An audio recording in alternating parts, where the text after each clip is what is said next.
Janeiro, a emissora da Fraternidade passa a apresentar Luz na Penumbra, programa que leva ao seu coração a mensagem da doutrina espírita.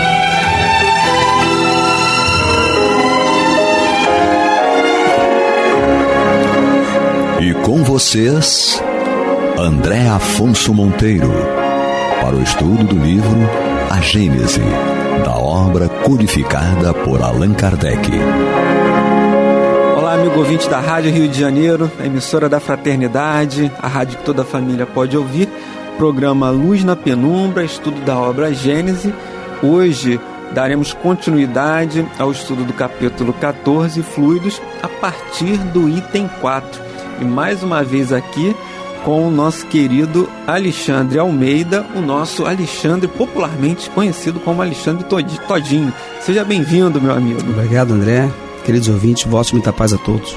Alexandre, no último programa, nós narramos aqui alguns exemplos, inclusive você narrou a experiência que você teve com o espírito desencarnado, que você chegou à conclusão, pela forma como ele se apresentava, que era um tio-avô seu. Eu citei também uma passagem no livro Recordações da Mediunidade, da nossa querida Ivone Pereira, e em que aquele espírito desencarnado plasmava ali pelo seu pensamento toda aquela vida que ele ainda tinha no mundo, que ele teve no mundo material, e ele carrega aquilo e plasma aquilo no mundo espiritual. Kardec, ele coloca na Gênese que, enquanto no mundo material, para a apresentação das formas, o homem se vale das mãos, ou seja, a gente vai manipular, como o padeiro vai manipular a massa, e dos instrumentos que encontramos para fazer o cimento, para fazer a obra, para a manipulação dessa matéria, do fluido, que flui de forma tão sutil, nós vamos utilizar dois elementos básicos: pensamento e vontade. E aí eu gostaria que você falasse um pouco para nós que, segundo Leon Denis, são uma das potências da alma. Sem dúvida, André. E nós podemos ilustrar aqui a narrativa mais conhecida, independentemente de crença religiosa, que nós temos, por exemplo, a da Gênesis, né? Da Bíblia, em que o texto diz, lógico, considerando aqui tais e quais traduções, mas mais ou menos o seguinte, abre aspas: e a terra era vazia, trevas cobriam a face do abismo, e o Espírito de Deus se movia sobre a face das águas. Eu achei interessante, eu vou destacar aqui esse águas, porque lembra que você falou da água como um exemplo? E nós sabemos estados, né? Exatamente. E aqui a gente já vê a primeira mensagem simbólica aqui, porque a água aqui, por ser um elemento, uma substância fluídica, ela está, na verdade, traduzindo esse éter. Sim. Ou seja, Deus já estava nesse éter, né?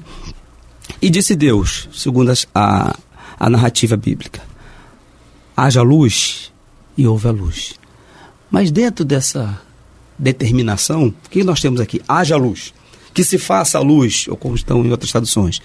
É um passe de mágica, isso?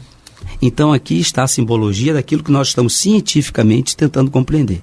A vontade do Criador, sim, né? O pensamento, e nós já sabemos, isso é um tema para outro estudo, mas que o pensamento é energia. Ou seja, então no momento em que o Criador depositou a energia nesse fluido rico de propriedade, né? Dentro da sua potencialidade de transformação, da sua flexibilidade, o amor, e foi manipulando através da energia mental a criação do universo foi se produzindo. Isso. Então aqui nós temos o pensamento, se você me permite, trazendo um exemplo bem clássico. Sim, porque sim. Se alguém diz pra gente assim, mas como é que pode? O André falou lá, eu ouvi na rádio o André comentando que havia um homem no plano espiritual manuseando uma ferramenta que ele criou com o pensamento. Da mesma forma que nós podemos hoje receber a narrativa bíblica como natural e compreensível, mais compreensível vai ser essa agora porque nós vamos ter, na verdade, não só a narrativa, mas a explicação do como se processa. Como que essa luz vem, como que essa enxada surge. Ou o chapéu lá do tio avô do Alexandre. Então é interessante você ter feito a abordagem do pensamento, que isso enriquece o nosso estudo. Sim, Kardec ele continua aqui, ó. Os elementos fluídicos do mundo espiritual escapam aos nossos instrumentos de análise e à percepção dos nossos sentidos, feitos pela matéria tangível e não para a matéria etérea. Ou seja, ele vai dizer que a nossa ciência, ela teoricamente, os nossos instrumentos, agora até que já avançou um pouco em relação a isso, nós não temos muitas condições de analisar essa matéria intangível, essa matéria imponderável, porque nos faltam instrumentos para isso. Continua Kardec, existem alguns que pertencem a um meio tão diferente do nosso que só podemos fazer ideia deles mediante comparações tão imperfeitas como aquelas pelas quais um cego de nascença procura fazer uma ideia da teoria das cores. Entre esses fluidos, porém, alguns estão intimamente ligados à vida corporal e, de certa forma, pertencem ao meio terrestre. Na impossibilidade da percepção direta, pode-se observar os seus efeitos e obter conhecimento de uma certa precisão sobre a sua natureza. Esse estudo é essencial, porque ele é a solução de uma imensidade de fenômenos inexplicáveis somente pelas leis da matéria. Então, Kardec ele vai dizer aqui, né, Alexandre, que em um primeiro momento a gente tem que avançar no método de pesquisa em relação ao estudo dos fluidos, porque ele faz uma comparação aqui, ó, o método que nós temos hoje é o mesmo método, ele faz uma comparação, e a gente usa uma comparação pobre, né? Seria como um cego tentando ter uma ideia das cores. Ou seja, como é que um cego vai ter condições de saber qual é a tonalidade do definir, preto? exatamente. O preto, o azul, o amarelo. E ele vai dizer que a nossa condição é a mesma de um cego para identificar as cores, é a mesma nossa, porque a cor ela não é tangível, ela não tem como você tocar, ela não é perceptível. Ou seja, a cor você só vai enxergar mesmo se você tiver a possibilidade da visão. Se você não tiver, você não vai conseguir identificar. Então ele vai fazer essa comparação para dizer que nós, nesse estudo dos fluidos, da sua ponderabilidade, da sua característica, da sua propriedade, é como se nós fôssemos cegos tentando fazer o estudo das cores. Ele faz essa comparação. E aí ele vai dizer que essa impossibilidade dessa percepção direta pode-se observar os seus efeitos e obter conhecimento de uma certa precisão sobre a sua natureza. E ele vai dizer que esse estudo é essencial, porque ele é a solução de uma imensidade de fenômenos inexplicáveis somente pelas leis da matéria. Então, assim, se você for fazer esse estudo, essa análise, à luz do que a ciência e a tecnologia nos apresenta hoje, a gente não vai chegar a lugar nenhum. Tudo bem que as coisas estão avançando. Quando Kardec fez essas colocações, muita coisa já se explicou, já se avançou em relação a isso.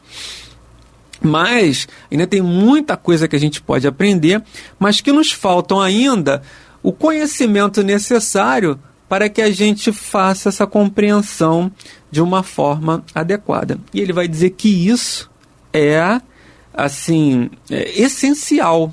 Ou seja, e só onde que nós vamos conseguir esses instrumentos para poder fazer essa percepção?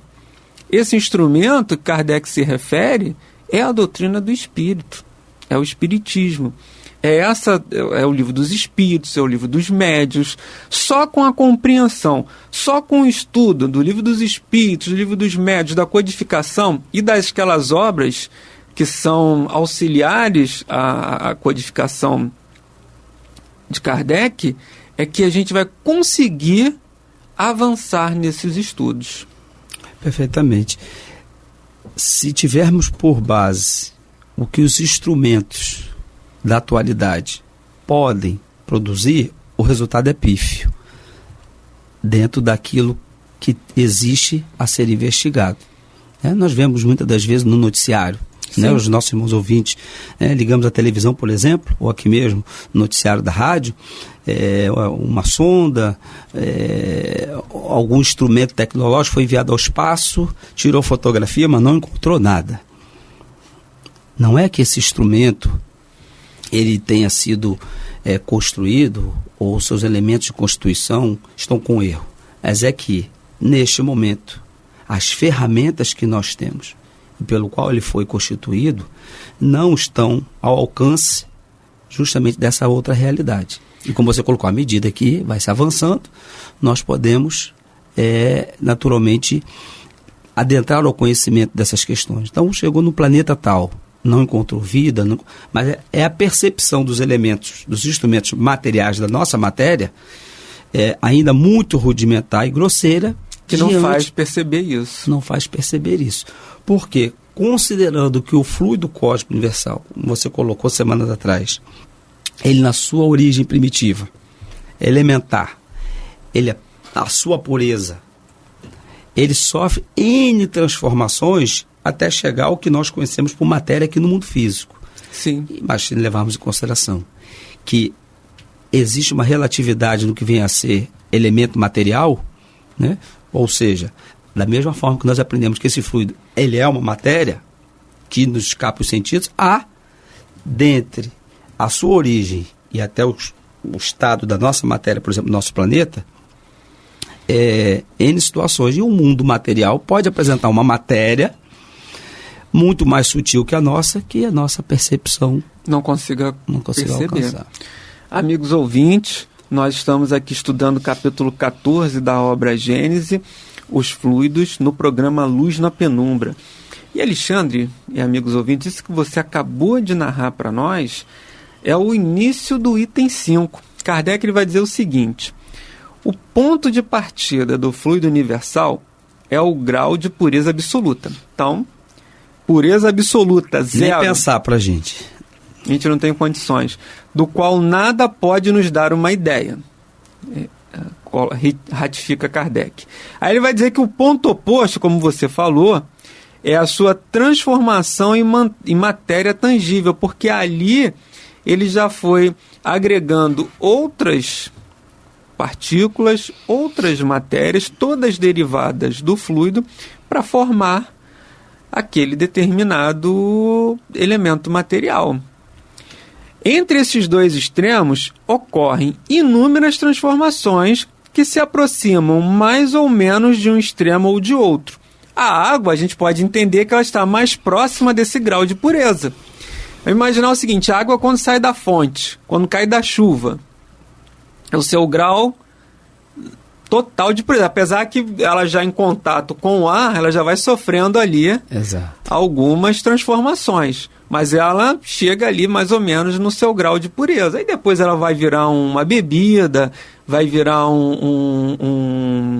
uma outra substância, um detergente, ou seja, ela já passou por transformações.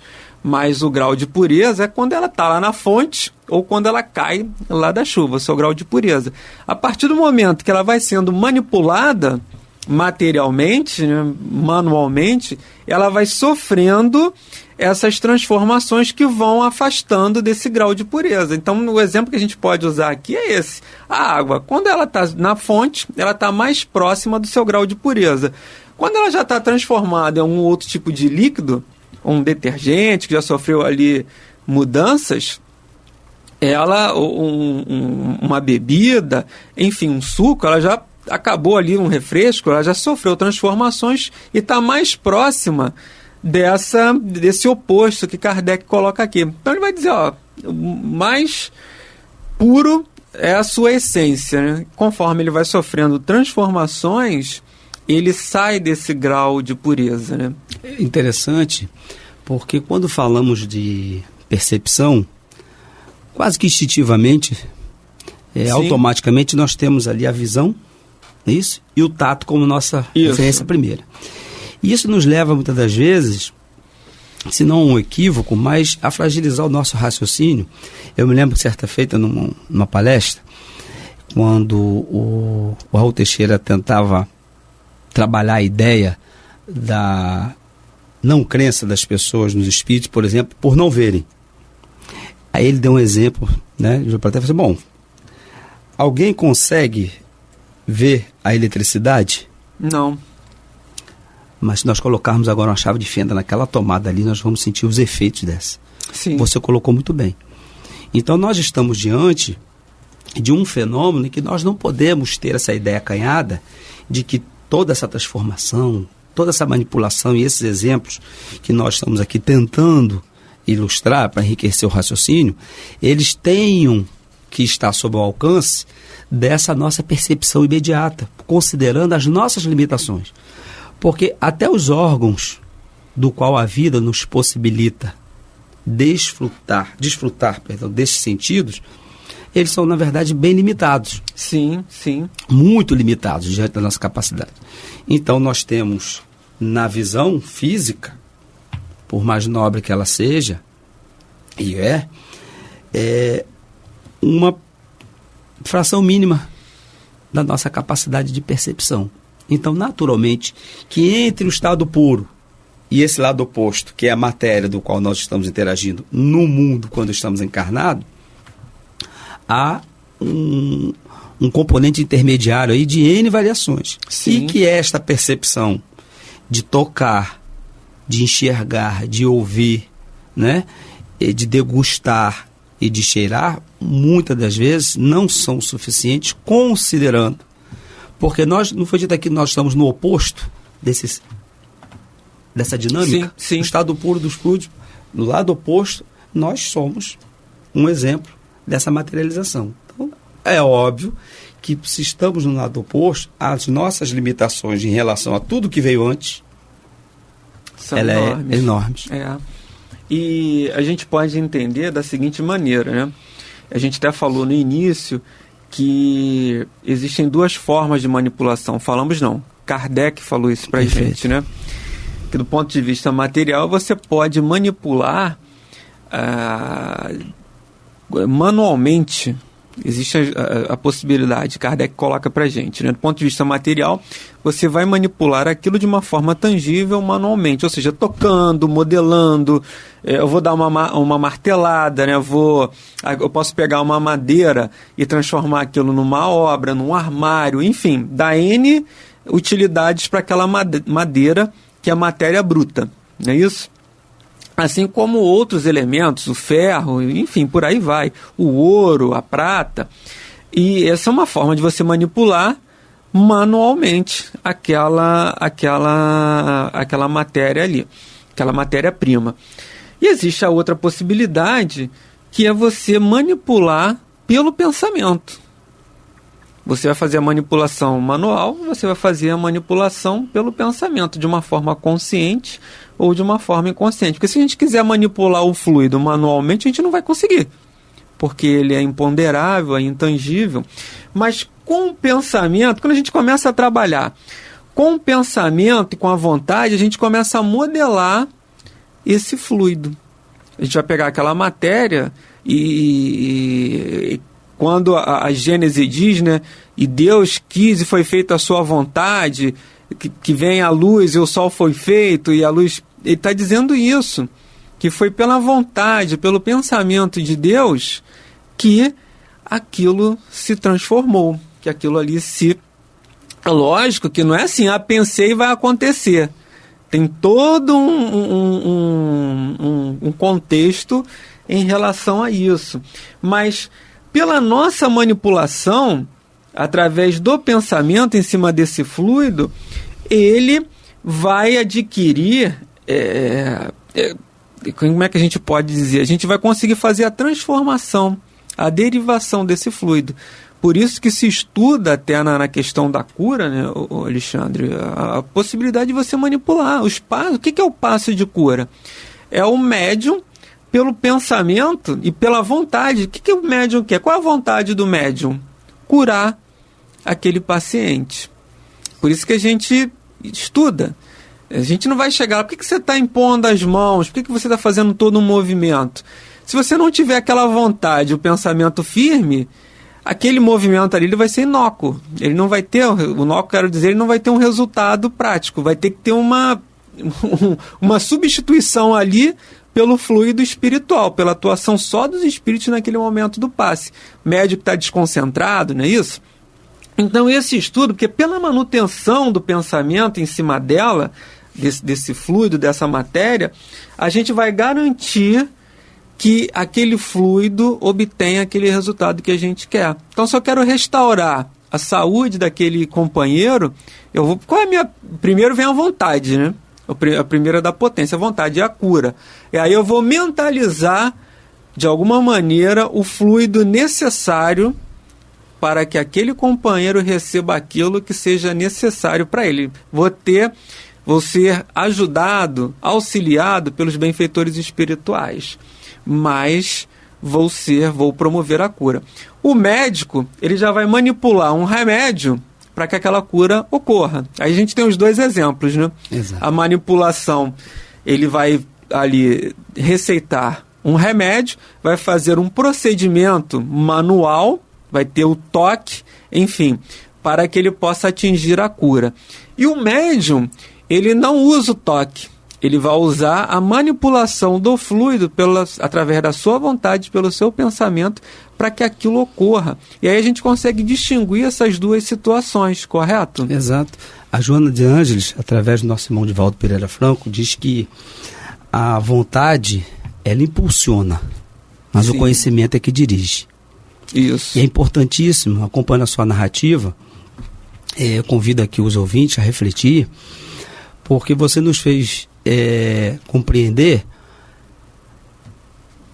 a nossa importância na casa espírita e a relevância da compreensão desse conteúdo.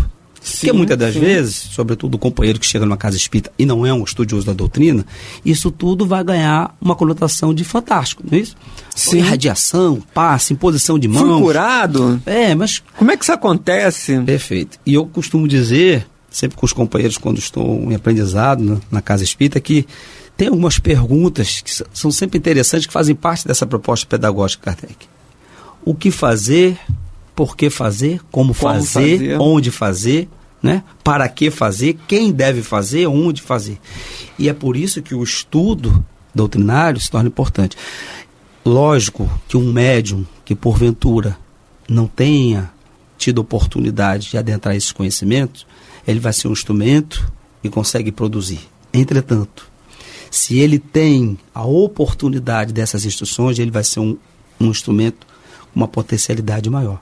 Porque, como você colocou muito bem, chega no centro, nós estamos lá e nós estamos com a boa vontade. Sim. Mas agora, se nós irradiamos um pensamento positivo, temos uma produção X. Agora, se nós sabemos, né, o que estamos fazendo, por que estamos fazendo, que pensamento é esse que estou irradiando, e eu sei que ele está tomando a direção que eu estou impondo, e de que forma que eu tenho que atuar, olha só o valor agregado que você está colocando naquela energia, nesse pensamento.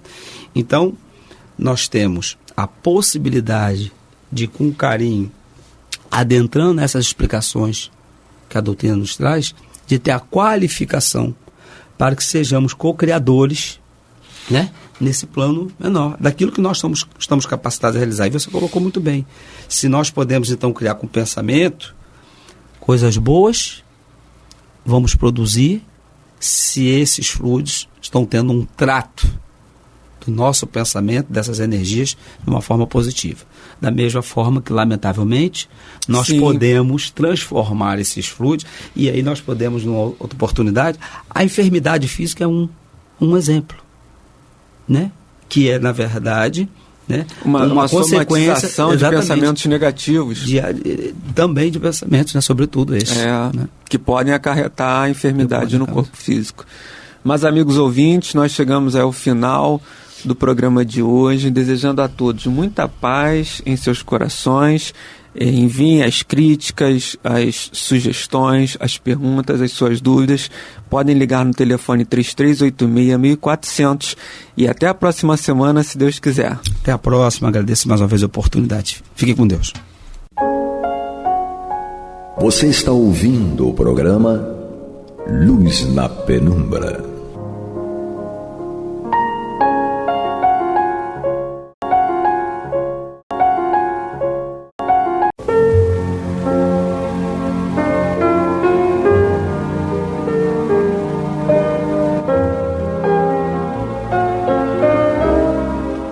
Rádio Rio de Janeiro está levando ao seu lar e ao seu coração a mensagem consoladora da doutrina espírita, através do programa Luz na Penumbra.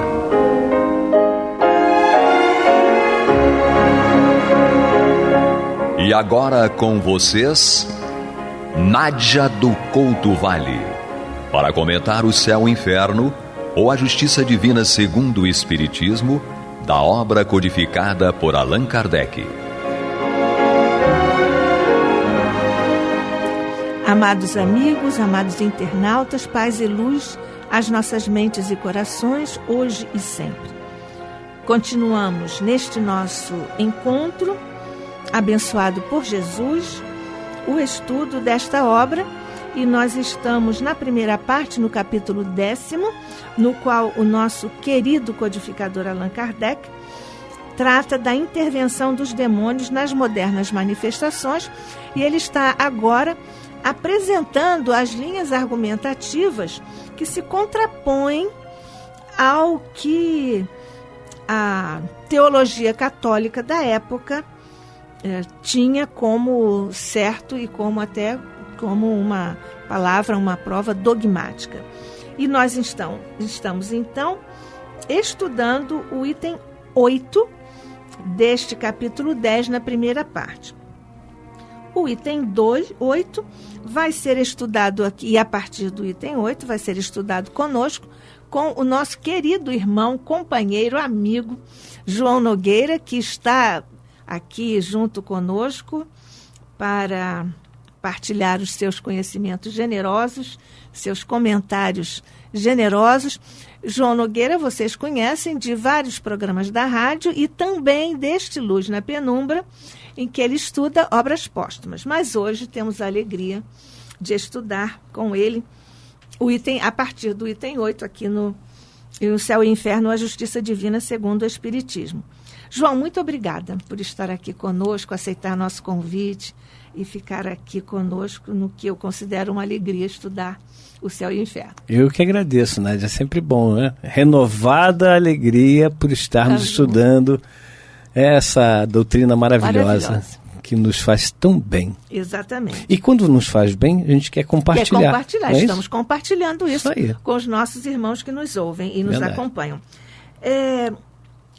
Nós temos aqui, o Kardec didaticamente apresenta, ele faz às vezes os extratos, uns excertos do texto daqui da teologia católica, e depois ele apresenta a contra-argumentação.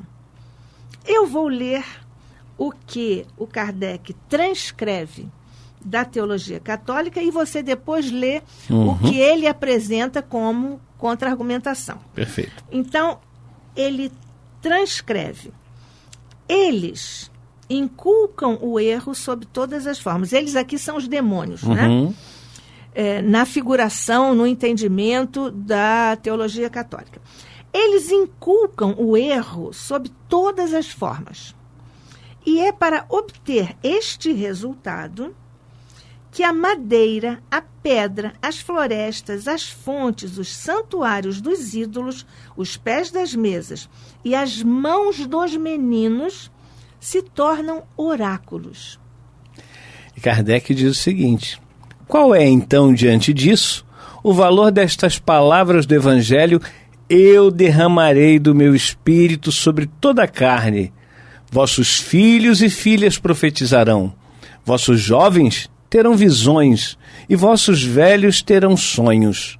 Nesse dia, eu derramarei do meu espírito sobre os meus servos e servas, e eles profetizarão. Está lá em Atos dos Apóstolos, capítulo 2, versículos 17 e 18, e continua Kardec. Não é essa a predição da mediunidade concedida a todos, mesmo às crianças, e que se cumpre nos nossos dias? Aqui, antes de terminar esse parágrafo, Nádia, nós vemos claramente Kardec, mais uma vez, didaticamente utilizar da lógica, do raciocínio lógico. Exatamente. Onde nós nos apoiamos e dizemos, somos cristãos. Se nós somos cristãos, nós temos que entender, conhecer e entender o que o Cristo disse. há 2000 anos. Tudo aquilo que é atribuído a ele, porque ele não escreveu nada, mas escreveram e atribuíram ao Cristo.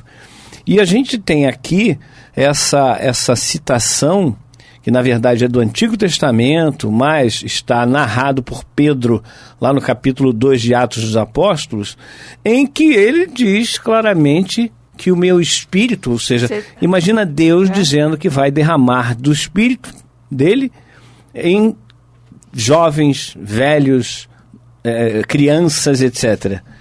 Isso é, como Kardec disse, é a predição da mediunidade concedida a todos. E nós hoje sabemos, através do estudo da codificação, principalmente do Livro dos Médiuns, que todos nós somos médiuns. É óbvio que existem os médiuns ostensivos e os médiuns não ostensivos. Que nós temos mediunidade, isso não resta dúvida. Quantas vezes você, meu irmão, você, minha irmã, esteve pensando num problema muito sério a ser resolvido e não conseguia resolver de forma nenhuma, não conseguia achar solução, e de repente um estalo e veio a solução e você aplicou e conseguiu resolver? Quantas vezes isso aconteceu na sua vida? Na minha, várias. Não é? De todos nós, né, João? Pois é. Então, isso é a espiritualidade falando conosco e nos dando todo o apoio. Isso. O seu parágrafo, o seu item terminou? Não. Tem aqui. Os apóstolos lançaram o anátema sobre esta faculdade? Anátema, todos sabem, que é aquela excomunhão, dizer que aquilo ali é um erro. É um erro. Aquilo está errado, está fora, não é de Deus. Ou seja, os apóstolos, na época do Cristo, lançaram o anátema sobre esta faculdade, a mediunidade? Não, diz Kardec. Eles a anunciaram como uma graça de Deus e não como obra do demônio. Os teólogos de hoje saberiam mais sobre essa questão que os apóstolos? Não deveriam ver o dedo de Deus no cumprimento dessas palavras? Exatamente. Aqui uma observação que nós já fizemos no nosso encontro anterior com o nosso querido João Nogueira. Ele usa a tradução do nosso queridíssimo, amadíssimo Herculano Pires, que é o grande filósofo espírita brasileiro. Verdade. Numa edição da LAC, e nós aqui usamos a tradução da FEB, a edição FEB, com a tradução de Guion Ribeiro. E nesta tradução do Guion Ribeiro, caso algum dos nossos companheiros esteja seguindo pelo livro, nós temos no segundo parágrafo desse item 8, além dos Atos dos Apóstolos, a referência, temos também o livro Joel, capítulo 2, itens, versículos 28 e 29. Exatamente. E Atos dos Apóstolos, capítulo também 2, versículos 17 e 18. Exato. Esse momento do Atos dos Apóstolos é Pedro fazendo discurso.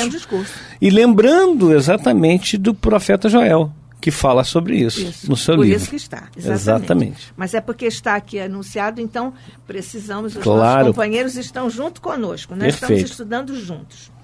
Agora, o item 9, novamente nós temos aqui a transcrição de uma parte, né? Um trecho da teologia católica. E depois, eu vou ler e depois, João, você lê o que o Kardec apresenta de contra-argumentação. Então, diz o nosso Kardec, reproduzindo o catolicismo. Por meio das operações da moderna magia, vemos reproduzirem-se no presente as evocações, as consultas, as curas e os sortilégios que ilustraram os templos dos ídolos e os antros das sibilas. Você veja que é mais aqui um ataque, não é? São estratégias, são buscas, são posturas que, aliás, já no item anterior, também já houve aqui este anátema.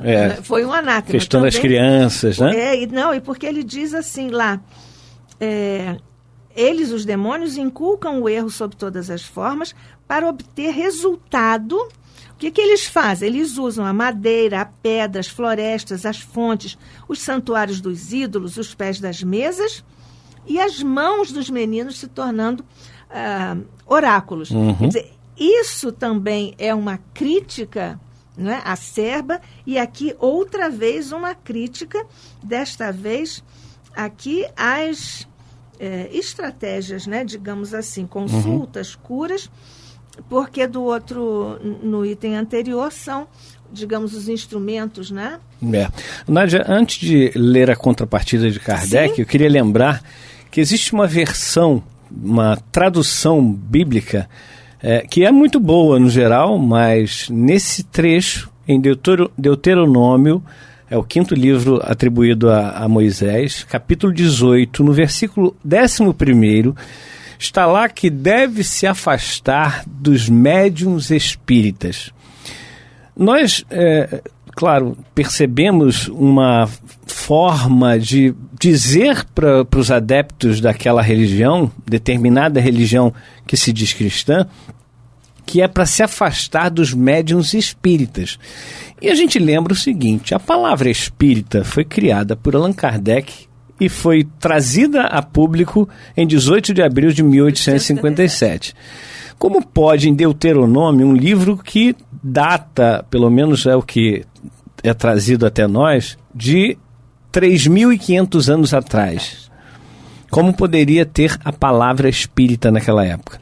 E a própria palavra médium, que Kardec, ele também não era usada à época. Não era usada com esse fundamento, com essa, no sentido de ser o intermediário entre o mundo espiritual e o mundo material.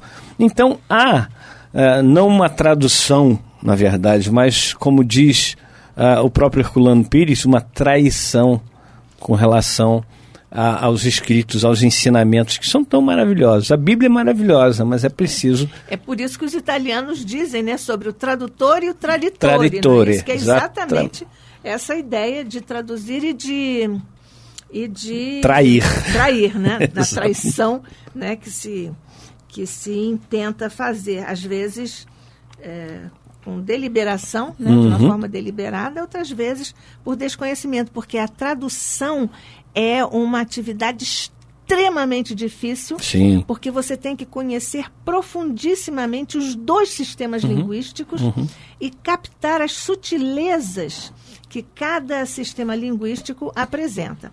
É isso aí, a cultura da época também, né? Exatamente. Daquele povo da época. Então, diz Kardec aqui, contra-argumentando ao que a Nádia leu, que é exatamente a transcrição do que foi dito à época pela Igreja Católica. Nós estamos aqui sempre nos referindo à época que Kardec escreveu esse livro, O Céu e o Inferno, né? Não temos nada que falar da época de hoje, porque é totalmente diferente do que a época era. Então, Kardec diz o seguinte... Lembrando, desculpe-me, que nós estamos na Rádio Rio de Janeiro, sim, o programa Luz na Penumbra, estudando o céu e o inferno, ou a justiça divina segundo o Espiritismo. Estamos no capítulo 10º da primeira parte, item 9 agora, hoje contando com a presença amiga, generosa do nosso querido João Nogueira. Graças a Deus. Então vamos lá. Vamos. Kardec então diz o seguinte: quem viu práticas de magia nas evocações espíritas? Houve um tempo em que se podia crer na sua eficácia da magia, mas hoje elas se tornaram ridículas. Ninguém mais crê nessas coisas e o Espiritismo as condena. Na época em que a magia florescia, tinha-se apenas uma ideia muito imperfeita sobre a natureza dos espíritos, que se consideravam como seres dotados de poder sobre-humano. Eram evocados para obter-se, mesmo que ao preço da própria alma, os favores da sorte e da fortuna, a descoberta de tesouros, a revelação do futuro ou os filtros. A magia, com a ajuda de seus símbolos, fórmulas e práticas cabalísticas, era considerada capaz de revelar pretensos segredos para realizar prodígios, constranger os espíritos a se submeterem às ordens dos homens e satisfazerem os seus desejos. É isso o que Kardec nos traz mais uma vez de forma bem racional, e que me lembra também quando Moisés proibiu a comunicação, né? A profecia, como se dizia na época. Claro que na língua deles, né? Não em português. Mas aí depois de um certo tempo, foi alguém lá ter com Moisés e disse o seguinte: Moisés, Eldade e Medade estão profetizando. E Moisés vira-se para aquele, entre aspas, fofoqueiro, né? Que foi lá levar essa fofoca, e diz o seguinte: olha, oxalá, ou seja, quem dera que todos profetizassem como Eldade e Medade. O que Moisés proibiu não foi a mediunidade, não foi a chamada profecia, mas sim exatamente isso aqui que Kardec está colocando. Você questionar um espírito para saber os números da Mega Sena, por exemplo, para poder ter um emprego melhor, para poder arrumar um amor da sua vida, não é?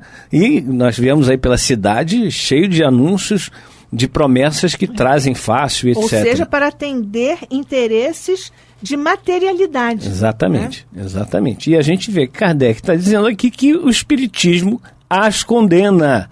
Ninguém mais crê nessas coisas, o Espiritismo as condena. Porque o Espiritismo, ele não vem coadunar com práticas que nos promovam esse sentimento de materialismo, de sensualismo. Ao contrário, ele vem dizer para nós, olha só, a matéria é interessante, é importante até, mas ela não é o fundamento da vida. Ela não é a tua prioridade. A tua prioridade é o espírito e a moralização desse espírito. Nós precisamos nos moralizar. Sim. E é isso que a filosofia espírita vem nos trazer, para que nós, ao aplicarmos, como falamos no outro programa, né, essa filosofia espírita nas nossas vidas, nós possamos nos moralizar. Porque muitas pessoas acham que a filosofia é uma coisa assim de umas pessoas meio malucoides, né? Meio maluquinhas. Eu não sou maluquinha, não. Mas, enfim, de pessoas que só ficam falando de coisas que pairam no ar e que não tem nenhuma ligação com a vida material, com a vida concreta, mas a filosofia tem o seu lado prático, de aplicação. Estou falando não só da filosofia espírita, mas da filosofia. De um modo geral, os raciocínios todos aplicam-se à vida do homem, aos questionamentos do homem, às indagações, as angústias, né? Existe filosofia da existência, filosofia da angústia, e assim subsequentemente, que são raciocínios, especulações, pensamentos, linhas filosóficas para estudar o que é o homem. Exatamente, né? Exatamente. E Kardec, nesse parágrafo, Nádia, ele vem nos mostrar, inclusive, aquela questão que está no Livro dos Espíritos, me foge agora a questão, mas é sobre os talismãs, o poder dos talismãs. Acho que é 540, talvez. Por aí. E nós, muitas vezes, acreditamos muito nessas coisas, de cristais, talismãs, etc, etc, etc. Nada contra quem se utiliza desses meios, porque as pessoas estão ainda muito agarradas a coisas terra-terra, muito na matéria mesmo. Só que Kardec vem nos mostrar, e a doutrina espírita vem nos mostrar, que se nós não nos desgarrarmos da matéria mais densa, ou seja, se nós não buscarmos a moralização, a nossa moralização, nós vamos continuar presos a muitas amarras. A doutrina espírita, assim como os ensinamentos de Jesus há 2000 anos, vem nos libertar, não vem nos aprisionar, pelo contrário. Por isso que certas práticas, muitas vezes, nós notamos que não seriam muito bem vistas, não são, na verdade, muito bem-vindas a um centro espírita, Mas muitas vezes a gente que visita centros espíritas acaba percebendo certas práticas que são muito mais aprisionantes do que libertadores. Então nós precisamos estar atentos. Não vamos aqui citar, isso, aquilo, outro. Não, cada um pode fazer a sua análise dentro da sua casa espírita, junto com o grupo de trabalhadores. Os presidentes das casas espíritas precisam fazer isso. Chamar os trabalhadores, chamar aqueles trabalhadores, claro, que são constantes, né? Que fazem realmente acontecer naquele centro, e falar: o que vocês acham que nós poderíamos fazer aqui para cada vez mais estarmos enquadrados na codificação espírita? O que acontece aqui que nós poderíamos espiritualizar, entre aspas, mais ainda o centro espírita? Porque é preciso fazer essa análise constantemente. Não é uma avaliação permanente que tem que ser feita. Né? Exato. E nós... Pois não, Nádia. Não, termina a sua frase. Nós não podemos achar que não sempre foi feito dessa forma, vamos continuar fazendo. Não. Não é assim. Não é possível, porque a vida muda, a situação da cidade, até dos conhecimentos também vão avançando, né? Exatamente. Só para retomar aqui a questão dos talismãs, porque não era 540, como eu lembrei, mas está pertinho, é 554. A pergunta que Kardec faz é: não pode aquele que, com ou sem razão, confia no que chama a virtude de um talismã, atrair um espírito por efeito mesmo desta confiança, visto que então o que atua é o pensamento, não passando o talismã de um sinal que apenas lhe auxilia a concentração? Então é a visão superior, não materializada nem materialista, do que seja um talismã. O talismã é um apoio, né? Uma bengala. É uma bengala e que ajuda você a se concentrar mais, assim como as velas, assim como os cânticos, que são estratégias para o homem se dirigir, focar, né? Para o homem Exatamente. Focar naquilo que está ali no E a momento. resposta, Nádia, é muito interessante, né? A resposta dos espíritos é muito interessante, porque eles dizem que, em suma, né, isso pode sim acontecer, o pensamento que manda, mas aquele que se baseia na crença do talismã está apoiada na opinião de um espírito que não é um espírito superior. Vou aproveitar então ler o texto de Kardec, pois que não, é imbatível. Maravilha. Né? Então a resposta, na verdade, a pergunta é de Kardec, um texto imbatível, e a resposta é dos espíritos. Também imbatível. Também imbatível. É verdade, mas da pureza da intenção e da elevação dos sentimentos depende a natureza do espírito que é atraído. Ora, muito raramente, aquele que seja bastante simplório para acreditar na virtude de um talismã deixará de colimar um fim mais material do que moral.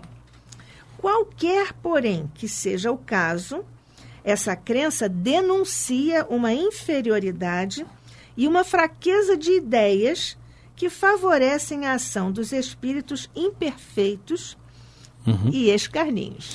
É isso mesmo. Então é por isso que nós estávamos falando sobre as práticas estranhas à doutrina espírita dentro dos centros espíritas. Exatamente.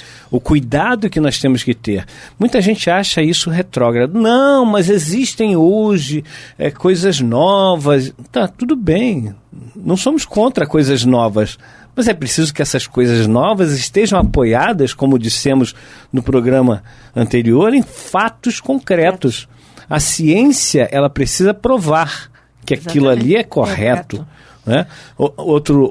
Tem um tempo apareceu aí um medicamento que dizia curar o câncer, todos os tipos de câncer e tal, e a Anvisa, ela travou esse medicamento, fez experimentos, etc. e tal, chegou à conclusão de que não era para valer. Exatamente. Além do mais, né, João? Você quer coisa mais nova do que o pensamento do Cristo, pois é, explicado e aprofundado pela doutrina espírita? Exatamente. Você quer coisa mais nova? O Heráclito, um filósofo pré-socrático, ele disse que nenhum homem passa 2 vezes pelo mesmo rio, porque o rio não será mais o mesmo e o homem também não será. Exatamente. Então, quando nós voltamos e revisitamos o Evangelho e a codificação, nós vemos como nós estamos diferentes, nós vamos descobrindo coisas novas. Exatamente. Que é coisa mais nova do que essa? Pois não. É. Mas agora a novidade deste exato minuto é que nós estamos encerrando o nosso encontro de hoje. Agradecendo a você, João Nogueira. Eu que agradeço. Nosso querido companheiro, pelos seus comentários, pelos seus estudos judiciosos, enriquecedores aqui do nosso estúdio. Muito obrigada. Eu que agradeço. Por estar conosco aqui. E a você também, amigo e amiga internauta, amigo e amiga ouvinte, que estiveram conosco. E vamos marcar um encontro no próximo programa, se Deus quiser. Que a paz de Jesus permaneça conosco em nossa mente e coração, hoje e sempre. Que assim seja.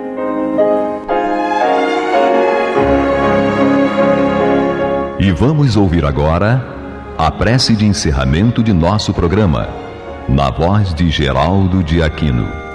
Jesus, dá-nos coragem para a luta, piedade para os insultos e misericórdia para as injustiças e ingratidões. Limpa nossa alma de inveja e ambições mesquinhas, de ódio e de vingança o nosso caminho. E que dentro em pouco, ao recolher-nos de novo ao calor do nosso leito, para que o sono nos dê a paz e o esquecimento das tristezas humanas, possamos sentir, Senhor, no mais íntimo de nosso ser, a doçura indefinível do Teu amor e a grandeza incomparável da Tua divina presença. Que assim seja.